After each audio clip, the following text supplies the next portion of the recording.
For any Xbox or PlayStation codes or cheap games on any platform, use the referral link in the description. It'll take you to g2a.com. Use the promo code CHES over there and you'll get yourself 3% cash back. For all No Identity merchandise, hats, hoodies and t-shirts, follow the link in the description down below to the No Identity Fan Fibre website. Hey guys, welcome to episode number 5 of Season 2 here at Chelsea Football Club. In the last one, you had a vote. We're looking to sign a new centre-back. The options were Aymeric, Laporte, Manolas, Marquinhos and Umtiti. Now, as you quite rightly pointed out, something I missed whilst ending that recording, as I was doing the piece to camera, not paying attention to what was on the screen, you guys saw what was on the screen, which was that news story saying that Juventus have signed Samuel Umtiti for 37.3 million. So, thankfully, he didn't win the vote, otherwise I'd have been a little bit scuppered. Umtiti did get 18%, Marquinhos 15%, Manolas 23%, but the runaway winner was Aymeric Laporte with 43% of the vote. Again, very heavily one-sided, as was the Leon Goretzka vote in the Dortmund series, as was the Isco vote in this series. So, we will go to the transfer hub. We will see the four people. What? You've agreed terms with Juventus? The game has bugged out. He signed for Juventus, but because they've already accepted the transfer offer, it will let me negotiate a contract with Umtiti at Juventus and would then let me sign him directly from Juventus, even though he's been at Juventus about 24 hours. Well, that's clearly a bug in the game that needs fixing. I'll perhaps save this footage and show it to someone at EA if I can, so that they can perhaps patch that, because that clearly shouldn't be a thing. Anyway, Umtiti didn't win the vote anyway, so we will go for Aymeric Laporte. The current offer is... What did we offer? £47.3 million, with Thomas Callas going the other way. Of course, he does have a release clause, but I don't have enough money to be able to afford that. So we'll offer him a contract. He's not on much wage-wise, to be fair, at Athletic Bilbao. As you can see, they're £31.5 million, which is practically nothing in today's market, especially for a first-team player here at Chelsea. What are they going to have? No preference lengthwise. I'd rather avoid a release clause. Isn't looking to. Yep, no, that's fine. Good. I don't want to add a release clause in. Thank you very much. And he only wants £54,000 a week. There's no point me countering that. I might as well just accept it. It's still a bargain. So Aymeric Laporte is in. We have ourselves a new starting centre-back. He will go into the starting lineup alongside Andreas Christensen, and David Luiz will now drop to the bench. Antonio Rudiger will drop out of the bench positions and into the reserves. Tammy Abraham, whilst isn't in the subs bench, he is going to get a start in this next game, because the very next game is... I'll be able to show it in a moment. It's Rochdale in the Carabao Cup. So I'd like to think I can beat Rochdale. If I can't, I don't really deserve to be doing this for a living, do I? So, well, that's ominous. We'll have Rochdale, and then it'll be transfer deadline day. One thing you guys obviously pointed out, I mentioned this in the last episode, was that we seem to be signing a lot of players from Real Madrid. That's why we didn't go for Rafael Varane. But Real Madrid seem to be keen on selling their players to anyone. As you can see, Karim Benzema has moved from Real Madrid to Manchester City for 60.7 million. So they're not just selling people to me, they're selling people to other teams as well, also in the Premier League. Naby Keita has signed for City too. So City's spending a lot, Real Madrid receiving a lot. I don't know if they've actually signed anyone to replace either of those two signings. We'll find out on deadline day, I suppose, where we have a look through the transfer history tab. But we'll advance as far as the Rochdale game and play it, obviously, and then have transfer deadline day. Something may happen in the window. We've got 2 emails here. Oh, it's just negotiations over. That's fine. It's not a problem. Actually, I can actually now accept that loan deal if it's still there for Matt Miazga. I'm not sure whether it was. I can't remember from just glancing. Is it here? Let's have a look at transfer listed players. It is, right. Well, now that Matt Miazga isn't going to be involved in any sort of player plus cash deal for a new centre-back, I can negotiate this deal here so that he can go out on loan to Bologna in Serie A. I'm quite happy to just accept whatever wage-wise. It's not going to be a problem. There we go. Well, Matt Miazga's, well, hopefully will accept that deal to go out. Still trying to sell on Victor Moses, of course. And a number of youngsters still on the loan list. As of yet, no offers in for them. But there is still a week to go in the transfer window, or 5 days at least, as you can see there. So if nothing happens between now and Rochdale, we will go straight to that game. Waiting for it to just tick over into Wednesday. We've got an email. Could be Matt Miazga leaving, confirmation. It could be, no, it's Charlie Musonda asking to play. Well, against Rochdale, I will play a weaker team. So, go on then, Charlie. You can start. Up next, Chelsea versus Rochdale at Stamford Bridge in the Carabao Cup. Drop the video a like if you enjoy. Subscribe to the channel too to make sure you don't miss out on any more content. The Dortmund series will be returning on stream tonight, I think. If not, definitely at some point over the weekend. But I'd like to get at least one episode recorded tonight so that I can have something for you tomorrow. As well as obviously the Chelsea series, which goes up daily, but still, yeah. So hopefully Dortmund tonight. Follow the link in the description to my Twitch channel and Twitter as well, so you can stay up to date with everything that goes on with regards me and those particular series. But yeah, we'll play them in the black and white stripes. So they're away kit, Chelsea versus Rochdale, but with a weak team. Rochdale matching my formation with the 4-2-3-1. Fair play to them. I expected them to come and play either 5 at the back or 5 in midfield and be very defensive and go either 5-4-1 or 4-5-1, but clearly they think they might stand a chance of getting something out of the game. Either that or it's just what they're most familiar with, so they're more comfortable playing that way. My starting lineup, I probably should have shown you it, shouldn't I, considering I've changed it. But there you go, there's my starting lineup. Still got Thibaut in goal. Haven't yet been able to call up the youngster because he's still only 15. Zappacosta, David Luiz, Zuma, Shaw, Kennedy, Bakayoko, Fabregas, Musonda, Kylian Hazard with Tammy Abraham up top. And then on the bench, I've brought in a couple of youngsters like, well, actually just one youngster in the form of Perez. And then we've got Michi, Moses, Rudiger, Pedro and Willian alongside N'Golo Kante. I probably won't use because I want him to be fresh for the Premier League game at the weekend. But still, actually might even be an international break. I can't quite remember off the top of my head. But regardless, that was the Rochdale team. And we'll have to wait and see what sort of emphasis they put into attack. Whether they're going to just go for it and enjoy the occasion, or whether they're going to sit and try and do a job on me and defend. But immediately Kylian Hazard is in behind, and I wanted to try and play that to Charlie Musonda on the far post, and all I wanted to do was play it tamely inside to Tammy Abraham. Unfortunately, oh, that was well done, wasn't it, Ches? Unfortunately, it tried to play the ball across field rather than just, or across to the back post rather than just across to the middle of the field. That's a decent ball in, but Zuma should win that header and has done. I'm hoping to get a solid victory here. I battered Leicester, but was only able to get the one goal because of outstanding defending from their 2 centre-backs. But as you can see, we are cutting through them at will here in the opening stages, and Kylian Hazard will give us a 1-0 lead after 7 minutes. This, for Rochdale, might be a very, very long evening. Musonda. There's Tammy Abraham. Good footwork to get it away from the defender, and Charlie Musonda played in behind. Now, could play us through the air, but Kylian Hazard isn't the tallest, so I'll wait. Drill it to the edge. That was meant for Cesc. As was that. There we go. Finally finds Cesc Fabregas. Here's Kennedy. Spins well. Kennedy for 2. Oh, Lillis did get a hand on that. But it is 2-0 in the 12th minute. Yeah, this really could be an extremely long evening for Rochdale. Both of those passes were meant for Cesc Fabregas. And in the end, Cesc does get the assist. Good shot. And he did get something on that, Lillis. We see a better angle for it. You see here, he does get actually quite a strong hand to it. Oh, didn't actually deflect the trajectory of the ball as much as it initially looked from the first angle. But never mind. Chelsea 2, Rochdale 0 after 11 minutes. Tammy, Bakayoko, Kennedy's made the run again. Oh, it's beautifully played over the top. Kennedy brings it down. Try and beat the keeper to it, which I wasn't able to do. Can you keep that in? It's done well, Kennedy, to get himself back up again. Someone on the edge of the box. It's Cesc Fabregas. Fabregas for 3, well blocked by Kitching. Knocked him off his feet, in fact. Cesc struck that so cleanly. We'll get that back again. Could create something else. Tammy Abraham is there. I would like to get Tammy a couple of goals here if I can. Get that back to Kylian Hazard. And then just let rip. But that was poor. Tammy to Bakayoko.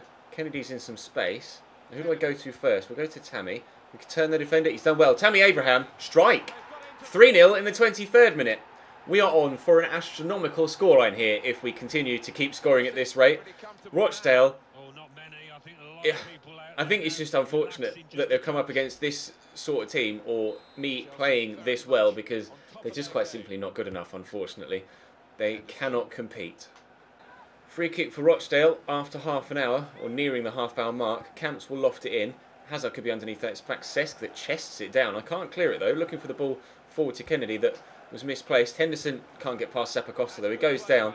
I think they may have made a tactical misjudgment here, Rochdale, by playing such... Oh, it's not necessarily an overly aggressive formation of 4-2-3-1 with 2 CDMs, but by just mirroring my formation, the difference in quality is showing through because their players in the same positions just aren't able to compete with the quality of mine in the corresponding position in the same formation for the other team. So they're just getting completely outdone in every area of the pitch. I apologise, Rochdale fans, but your team are not very good. Camps somehow managed to squeeze that past Bakayoko. Nice turn by Davies. Here's Thompson. Strike. Oh! I thought for a moment that had flown into the top corner. Thompson with Rochdale's best effort of the game so far. You see Cesc loses him there. Hits it first time with a lot of shot power. And it really wasn't that far away. If they get one back, Rochdale, that might give them the confidence to keep pushing and get themselves back in the game.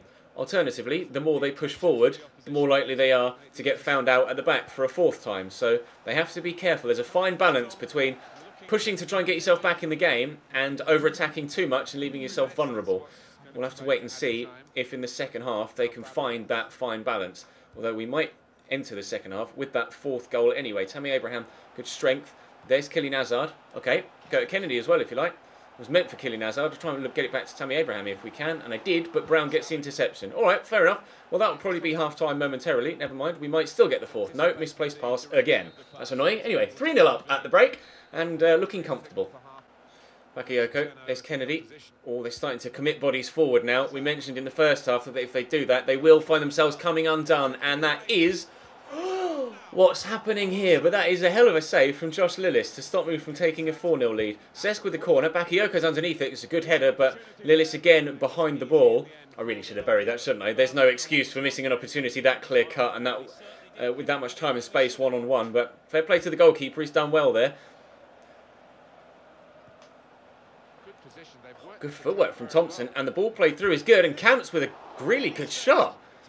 Rochdale starting to create more opportunities now. That one, oh, that was a poor pass. That one with Thompson at the end of the first half that flashed just wide, and now this one, and they're on the attack again here. Davies, nice tackle by Zuma though, to be fair. And again, committing bodies forward, just time the pass and place it properly for Tammy Abraham to run onto. And again, Kylian Hazard is in the middle. We'll lay it in front of him, and the defender gets there first.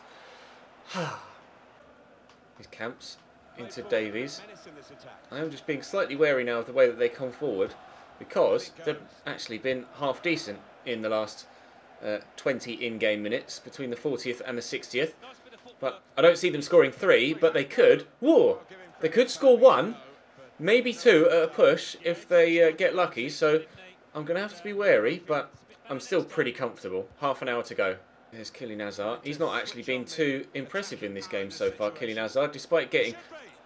Oh, wow. Despite getting himself on the score sheet. Did he get himself on the score sheet? Who scored my... I can't remember who even scored the goals. Player ratings. It was Kylian Hazard. I knew it was Kennedy and Tammy Abraham, and my brain, for some reason, just blanked on who scored the other goal. It was Kylian Hazard. We hit the bar there, though, looking for a fourth. But not as of yet been forthcoming. I'll just knock that back. Could go for a 1-2, perhaps. And Tammy Abraham does get to it first, but it's a great block by Keane. Will they make a substitution?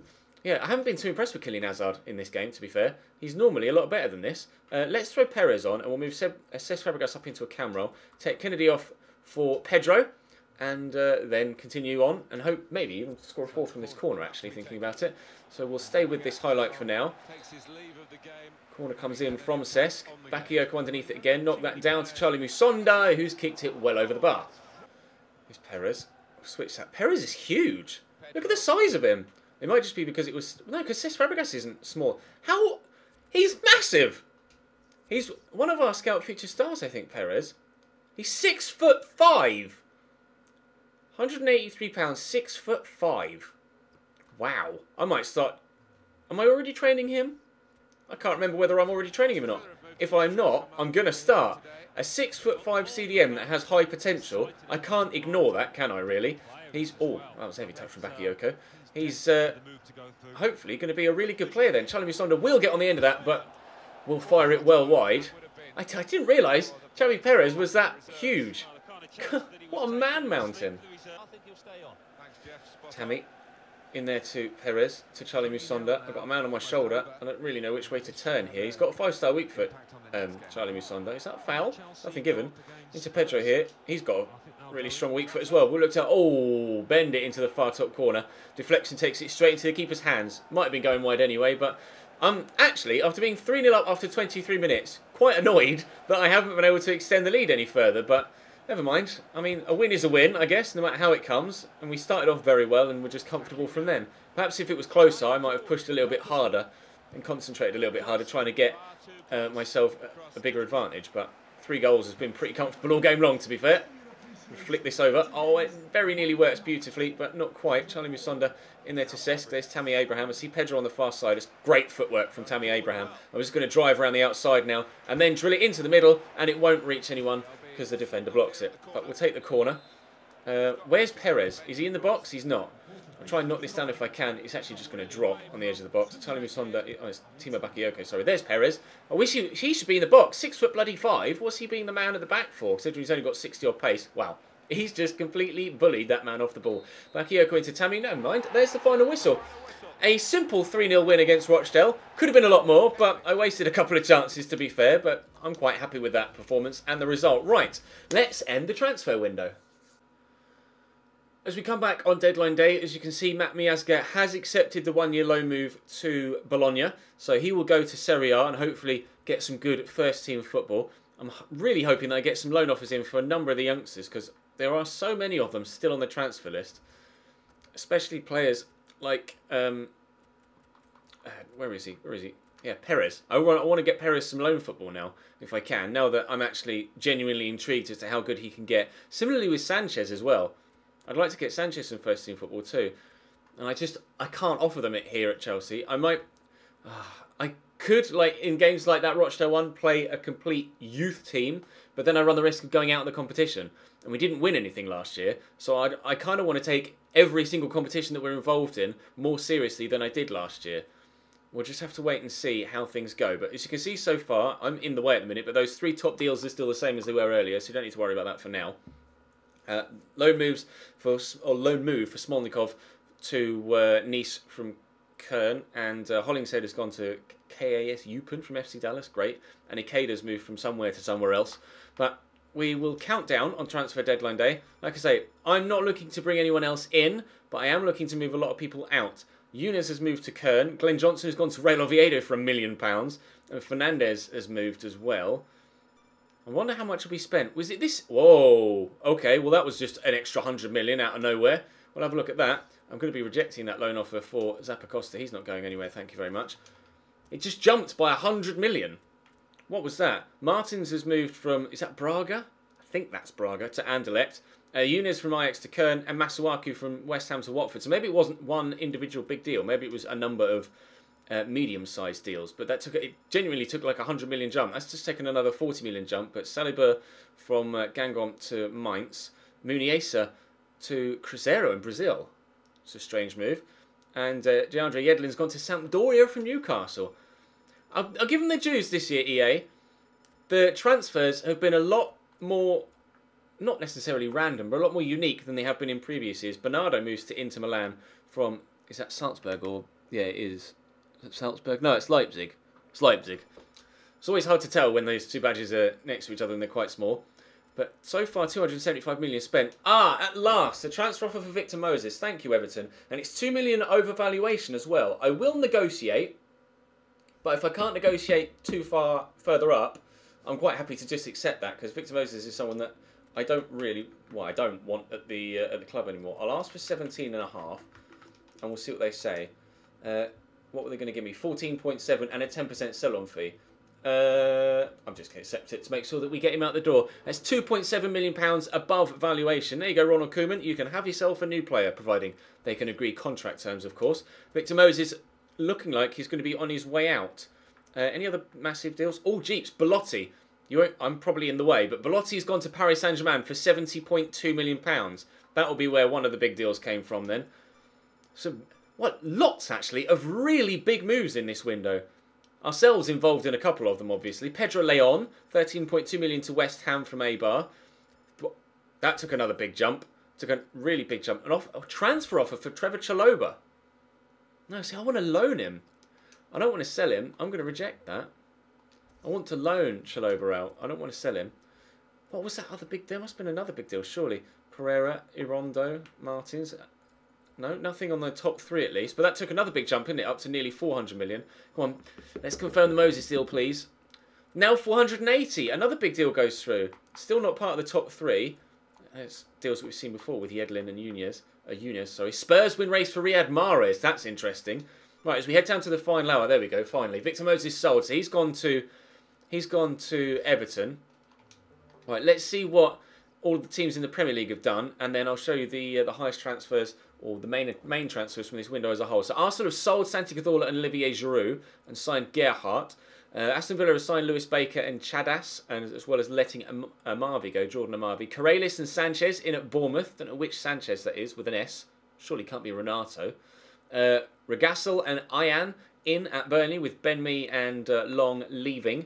We've spent 146 million bringing in Pereira, Kroos and Laporte, and we've let go Alonso, Callas, Nathan, Baker, Boga and a couple of others as well. Koke in at Crystal Palace. One presumes that that's the Spanish wing-back, but I could be mistaken. Mitchell Weiser and Kylian Mbappe in at Everton. Scenes. Luke Garber, Al Abdelawi, Lennon and Browning out. When did Kylian Mbappe go to Everton? See what I mean about it not being, the transfers being a little bit less scripted and more random this year. Koprovic, Pierre Gabriel, Delatz and Soria in at Huddersfield, with Billing leaving. Romagnoli, Walker-Peters and Borthwick Jackson. Clearly they like a double-barrelled surname at Leicester. Wendell, DeMarcos, Fuchs and Riyad Mahrez, as we've seen, to Tottenham, out. Liverpool have signed Abate, Suke, Cancelo and Koke. Just saw the Koke deal just there. Who's that going to buy Leverkusen? Oh, that's Billing. Koke in at Liverpool. So they have Koke and Marco Reus now. Spent £100 million. Dom Solanke and Markovic going out on loan, presumably.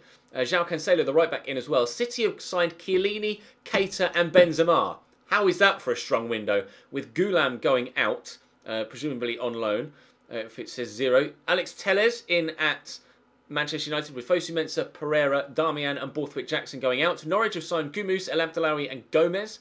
Reading, Peters, Sacco and Manuel, with Behrens going the other way. Linez, Drinkwater and Busman in at Southampton, with James Ward-Prowse and Matthew Targett leaving. Fosu Mensah, Pereira and Riyad Mahrez in at Tottenham, with Nkudu and Walker-Peters going the other way.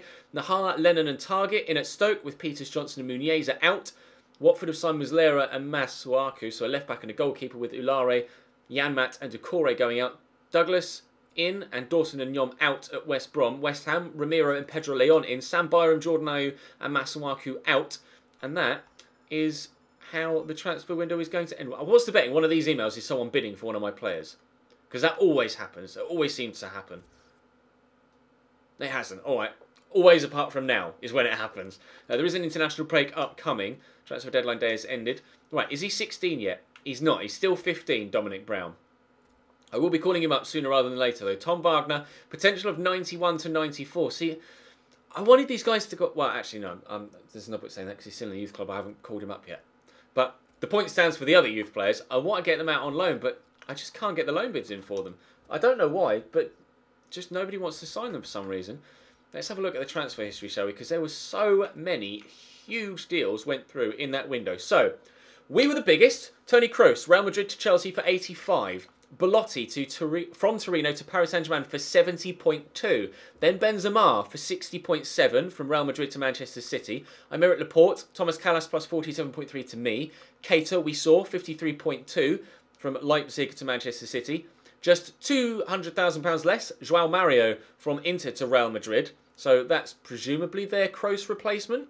Koke to Liverpool for also £53 million. Riyad Mahrez was 42.1 to Leicester. Kylian Mbappe. Ah, that's why, isn't it? It hasn't registered Mbappe's move to Paris Saint-Germain because in real life, he's only on loan this season, not actually moving permanently until next season, IRL, which means that he's gone back to Monaco, he's gone back to Monaco in this save, similarly to how Naby Keita isn't at Liverpool now in Season 2. That's why Mbappe's gone to Everton, because he's gone from Monaco, not from Paris Saint-Germain. But £42 million is a big fee, but obviously he's going to be a great player, someone to watch out for now in the Premier League, a direct rival for me. Napoli sold Pereira to me for £14.5 million plus Marcos Alonso. They'd previously bought him from Nice, obviously. Dries Mertens left Napoli as well to go to Valencia for £41.4 million. Titi to Juventus for £37.3. Jesus Corona to Dortmund for 36.6. 33.6 was what City paid for Chiellini. Bastos to Valencia. They've been spending some money. João Cancelo, £31 million to Liverpool. Sanabria to Schalke for 31. Pulisic to PSG for 30.2. That's one I wouldn't have expected. Chiro Immobile to Leverkusen, 29.7. Tellez was 28.2. Is it Patrick Schick? I think it's Patrick. I might be mistaken. If I am, correct me. Looks like that's their Mbappe replacement, 27.2. Romagnoli we've seen. Nani to Leverkusen. Nico Gaitan to Roma. As, well, clearly a direct replacement for Stefan El-Shaarawy, who's gone to Schalke. Tagliafico signs for Sevilla. Luca Digne has gone to Dortmund. Yeah, they do need a left-back. I'm comparing with my Dortmund series, and they could probably do with a left-back. Sarabia has gone to Juventus.